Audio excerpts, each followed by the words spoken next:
Hello friends, welcome to electrical exam study. आज हम DC machine के एमसीक्यू करेंगे। हम कंटिन्यू करेंगे जो सीरीज़ मैंने स्टार्ट की थी। तो देखो, सबसे पहले क्वेश्चन नंबर 11 देखते हैं। हम 10 तक हमने कर लिया है पहले ही। तो देखो क्वेश्चन नंबर 11 क्या कह रहा है। In the output voltage of a DC generator the refill effect can be reduced by increasing the. देखो ये बोल रहा है कि कोई भी आउटपुट वोल्टेज है डीसी जनरेटर का, refill effect can be reduce by increasing. जो रिपिल आ रहा है आउटपुट में उसको कैसे रिड्यूस कर सकते हैं।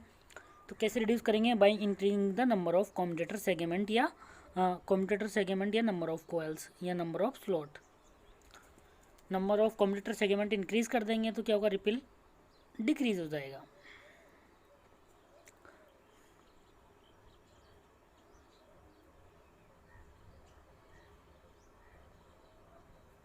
इसमें आंसर आ जाएगा B.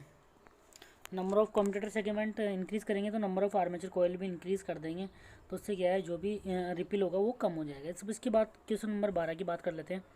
In the DC generator the probably cause of failure build up voltage. अब ये बोल रहा है कि डीसी जनरेटर में जनरली वोल्टेज फेलियर क्यों होता है। तो इसका कारण क्या होगा बेटा, जो भी हमारी फील्ड वाइंडिंग है उसमें रेसिडुअल मैग्नेटिज्म नहीं होगी तो क्या होगा, कोई भी फील्ड फ्लक्स नहीं होगा, और फील्ड फ्लक्स नहीं होगा तो हमारा जनरेटर स्टार्ट नहीं होगा। अब देखो हम रेसिडुअल वोल्टेज डेवलप नहीं होने के रीज़न देखते हैं। सबसे पहले एक तो ब्रश कॉन्टैक्ट के कारण। देखो इम्पैक्ट ऑफ ब्रश कॉन्टैक्ट के कारण भी कभी कभी अगर जनरेटर हमारा वोल्टेज बिल्डअप नहीं कर पाता है। फर्स्ट। सेकंड पॉइंट क्या हो गया, no residual magnetism in the generator due to faulty shunt connection. अगर हमारे शंट में कहीं फॉल्ट है तो इसमें कोई रेसिडुअल वोल्टेज जनरेट नहीं होता है, ठीक है, तब भी हमारा जनरेटर काम नहीं करेगा, ठीक है। इसके बाद नेक्स्ट पॉइंट देखो, field resistance higher than the field critical resistance. मतलब बेटा रेसिडुअल मैग्नेटिज्म के लिए कंडीशन क्या है, रेसिडुअल मैग्नेटिज्म से वोल्टेज कब डेवलप होगा फील्ड वाइंडिंग में, जब फील्ड वाइंडिंग का रेजिस्टेंस किससे कम होना चाहिए, फील्ड क्रिटिकल रेजिस्टेंस से कम होना चाहिए। आर एफ की वैल्यू फील्ड वाइंडिंग के रेजिस्टेंस की वैल्यू किससे कम होना चाहिए, फील्ड क्रिटिकल रेजिस्टेंस से कम होना चाहिए, तभी इसमें बेटा जो भी रेसिडुअल मैग्नेटिज्म वो डेवलप होगी। तो इसके 3 रीजन हो गए डीसी जनरेटर प्रोबेबली फेलियर का, वोल्टेज वोल्टेज का। फर्स्ट है ब्रश मतलब ठीक से कनेक्ट नहीं है, impact of brush contact. Second, no residual magnetism in the fault is shunt connection में कुछ फॉल्ट है, उसके रेसिडुअल मैग्नेटिज्म डेवलप नहीं होती। और थर्ड क्या है, जो फील्ड वाइंडिंग का रेजिस्टेंस है वो फील्ड क्रिटिकल रेजिस्टेंस से ज़्यादा है, ठीक है। अब हम इसके बाद कर लेते हैं बात क्वेश्चन नंबर 13 की। ये क्या बोल रहा है, देखो the armature resistance of A 200 volt DC machine है 0.5। मतलब 200 वोल्ट टर्मिनल वोल्टेज है और यहाँ पे आर्मेचर रेजिस्टेंस है 0.5। If the full load armature current is 50 ampere.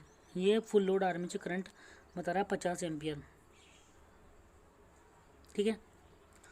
Watt will be the induced E M F when the machine is generator. देखो सबसे पहले ये बात कर रहा है, जनरेटर की बात कर रहा है, तो जनरेटेड वोल्टेज किसके इक्वल होगा, terminal voltage plus I R A drop की इक्वल होगा। तो देखो क्या हो गया, टर्मिनल वोल्टेज क्या हो गया 200 हो गया, आर्मेचर रेजिस्टेंस कितना हो गया, करंट कितना हो गया आर्मेचर में 50 एम्पियर, और रेजिस्टेंस क्या हो गया 0.5। तो कितना हो गया जनरेटर केस में 225, ठीक है। ये तो हो गया जनरेटर के केस में। अब मोटर के केस में हम देख लेते हैं। मोटर केस में क्या होता है, जनरेटेड ईएमएफ क्या होगा, टर्मिनल वोल्टेज पे सप्लाई देंगे, उसमें से क्या है आईआरए ड्रॉप होगा, उसके बाद जो जनरेटेड वोल्टेज है वो बचेगा। तो वीटी की वैल्यू क्या है बेटा 200 है, आई की वैल्यू कितनी है 50, और आर ए की वैल्यू कितनी है 0.5। तो कितना आ गया यहाँ से 175, 175।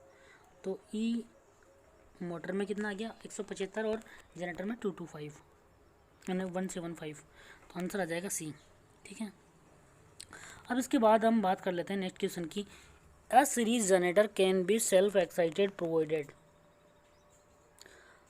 ए series generator can self excited. एक सीरीज जनरेटर जो सेल्फ एक्साइटेड है, मतलब क्या होगा सीरीज जनरेटर में कौन सी कंडीशन में चाहिए।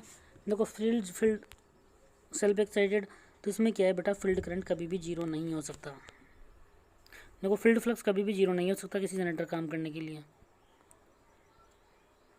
Zero not equal to zero होना चाहिए। तो देखो यहाँ पे क्या हो गया, जो आई एस ई है वो किसके प्रोपोर्शनल है, लोड करंट के, किसके प्रोपोर्शनल है आर्मेचर करंट के। तो लोड करंट कभी भी इसमें जीरो नहीं होना चाहिए। देखो अगर फील्ड करंट जीरो होगा तो मशीन हमारी काम ही नहीं करेगी, और फील्ड करंट किसके प्रोपोर्शनल है, लोड करंट के प्रोपोर्शनल है। तो लोड करंट कभी भी सीरीज जनरेटर में कभी भी लोड करंट जीरो नहीं हो सकता, ठीक है।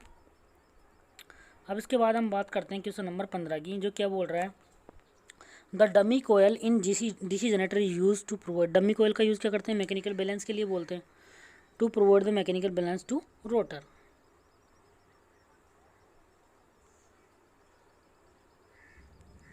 क्योंकि जो हमारे पास दो वाइंडिंग होती है, लेप वाइंडिंग और वेव वाइंडिंग। जो वेव वाइंडिंग होती है उसमें नंबर ऑफ पेडल पाथ कितने होते हैं, 2 होते हैं। तो वहाँ पे क्या है, कुछ स्लॉट इम्पिट रह जाते हैं, उन इम्पिट स्लॉट में डमी कोयल पुट कर देते हैं मैकेनिकल बैलेंस के लिए, ठीक है। आपको समझ में आ गया होगा। अब इसके बाद हम बात करते हैं नेक्स्ट की, flashing the field of a DC generator actually means. Field flashing का मतलब क्या है, फील्ड फ्लैशिंग का मतलब है create the residual magnetism by DC source. जब भी हमारी फील्ड वाइंडिंग रॉन्गली कनेक्टेड हो जाती है तो हम उसको क्या करते हैं बेटा, उसको डिस्कनेक्ट करके हम लो वोल्टेज डीसी सप्लाई से उसको चार्ज करते हैं कुछ टाइम के लिए, फिर वापस लगा देते हैं सर्किट में। तो जो ये रेसिडुअल फ्लक्स उसमें इस्टेब्लिश करने की जो भी हमारे पास प्रोसेस, इसको बोलते हैं रेसिडुअल फील्ड फ्लैशिंग बोलते हैं सब प्रोसेस को। देखो, when the field winding is wrongly connected then it remove and charge through a small DC source to reestablishment residual magnetism is called the field flashing. मतलब जब भी हमारे डीसी फील्ड वाइंडिंग है रॉन्गली कनेक्टेड हो जाती है, उसको disconnect करके लो वोल्टेज डीसी सप्लाई से हम कुछ टाइम के लिए चार्ज करते हैं। क्यों चार्ज करते हैं, वापस से उसमें रेसिडुअल मैग्नेटिज्म स्टेब्लिश करने के लिए। इस प्रक्रिया को बोलते हैं फील्ड फ्लैशिंग, ठीक है। अब हम इसके बाद बात कर लेते हैं क्वेश्चन नंबर 17 की, due to the reversal of the power flow direction a cumulative compound motor becomes. अब देखो, हम सबसे पहले रिवर्सल पावर फ्लो डायरेक्शन के कारण कम्युलेटिव कंपाउंड जनरेटर मोटर किसकी तरह काम करेगी। देखो, सबसे पहले हम बात कर लेते हैं, कम्युलेटिव कंपाउंड की बात कर रही है। सबसे पहले हम कम्युलेटिव कंपाउंड मोटर की बात कर लेते हैं।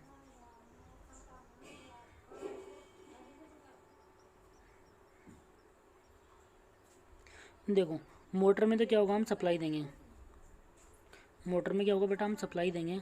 तो ये क्या है, ये किसकी डायरेक्शन हो गई, फाई एस सी की डायरेक्शन हो गई, और ये किसकी, फाई एस एच की डायरेक्शन हो गई, ठीक है।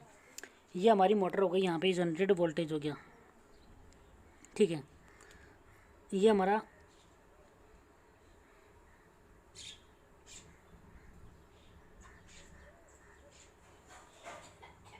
अब हमने क्या कर दिया, जो भी ये मोटर पहले से काम करती थी,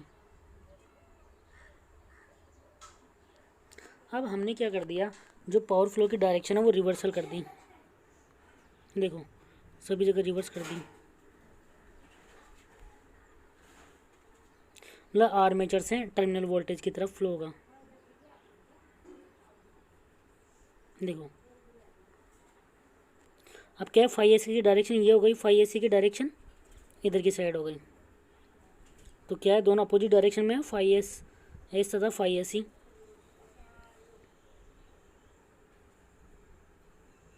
देखो, अब क्या है, फाई एस इस डायरेक्शन में हो गया, फाई एस सी इस डायरेक्शन में हो गया। तो टोटल फ्लक्स क्या आ गया, phi s h minus phi s c. बेटा क्या हो गया, ये डिफरेंशियल कंपाउंड जनरेटर की तरह काम करेगा। अगर कोई भी हमारे पास कम्युलेटिव कंपाउंड मोटर है, अगर उसमें पावर फ्लो की डायरेक्शन रिवर्स कर देंगे तो किसकी तरह काम करेगा, वो डिफरेंशियल कम्युलेटिव कंपाउंड जनरेटर की तरह।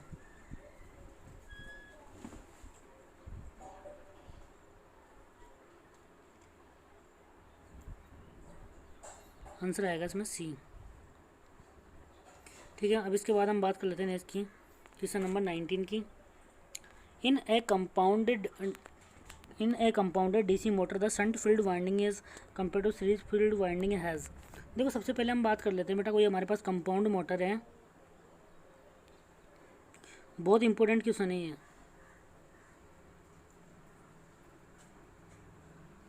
बहुत इंटरेस्टिंग क्वेश्चन है।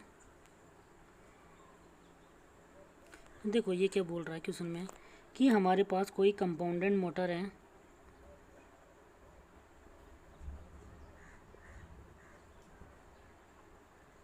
ये हमारे पास कोई भी कंपाउंडेड मोटर है। तो ये क्या बोल रहा है कि सीरीज फील्ड वाइंडिंग और शंट फील्ड वाइंडिंग में क्या डिफरेंस होगा। देखो इसमें क्या है बेटा, शंट फील्ड में आई स्क्वायर लॉसेज कम होना चाहिए, मिनिमम होना चाहिए आई स्क्वायर आर लॉसेज। तो इसके लिए क्या होना चाहिए, इसमें करंट मिनिमम होना चाहिए, करंट मिनिमम होना चाहिए मतलब आर एस एच की वैल्यू बहुत ही हाई होनी चाहिए। अगर आर एस एच की वैल्यू हाई होनी चाहिए तो R equal to rho L by A. तो इसका मतलब क्या है, इसकी वैल्यू आर एस एच की वैल्यू हाई कब होगी, जब इसकी लेंथ ज़्यादा होगी और एरिया कम होगा। तो हम कैसे यूज़ करेंगे, थिन शंट तो कैसे यूज़ करेंगे, थिन वायर यूज़ करेंगे लार्ज नंबर ऑफ टन का। थिन वायर कौन सा यूज़ करेंगे, large number of turn. Length ज़्यादा का मतलब क्या है, लार्ज नंबर ऑफ टन। ठीक है, देख लो इसमें शंट के लिए स्मॉल क्रॉस सेक्शन तथा लार्ज नंबर ऑफ टर्न्स। ठीक है, स्मॉल क्रॉस सेक्शन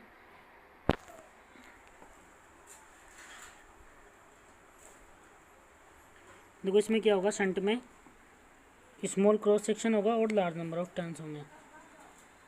तो देखो more turns and small cross section of wire. ठीक है, और सीरीज में क्या होगा, देखो ये रही हमारी सीरीज फील्ड वाइंडिंग। सीरीज में क्या होना चाहिए, रेजिस्टेंस मिनिमम होना चाहिए आई स्क्वायर आर लॉस मिनिमम होने के लिए।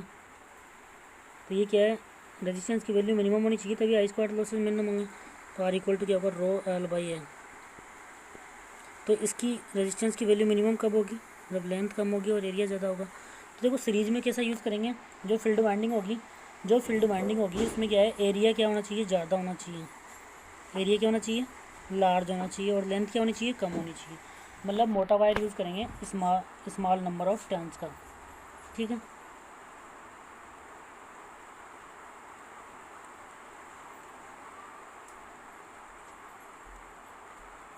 if the series field of a cumulative compound DC motor is short circuited then the speed of the motor will be। देखो अब यहाँ पे हमारे पास कोई कम्युलेटिव कंपाउंड डीसी मोटर है। अब हमने क्या कर दिया है, is short circuited then the speed will be. हमने क्या है, ये हमारे पास कोई भी कम्युलेटिव कंपाउंड मोटर है।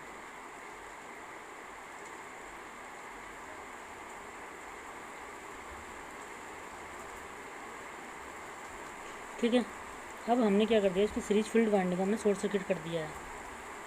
अगर इसको हमने शॉर्ट सर्किट कर दिया है तो फाई इक्वल टू क्या था पहले, phi s h plus phi s c. मतलब हमने क्या कर दिया, फाई एस सी की वैल्यू कम कर दिया तो फाई की वैल्यू भी कम हो जाएगी। ठीक है, अगर फाई की वैल्यू कम हो गई तो स्पीड एन इक्वल टू क्या हो गया, तो एन इक्वल टू क्या हो गया, ई अपॉन के फाई। अगर फ्लक्स रिड्यूस हो गया तो स्पीड इंक्रीज हो जाएगी। तो स्पीड क्या हो जाएगी, speed more than the full load speed. ठीक है, धन्यवाद।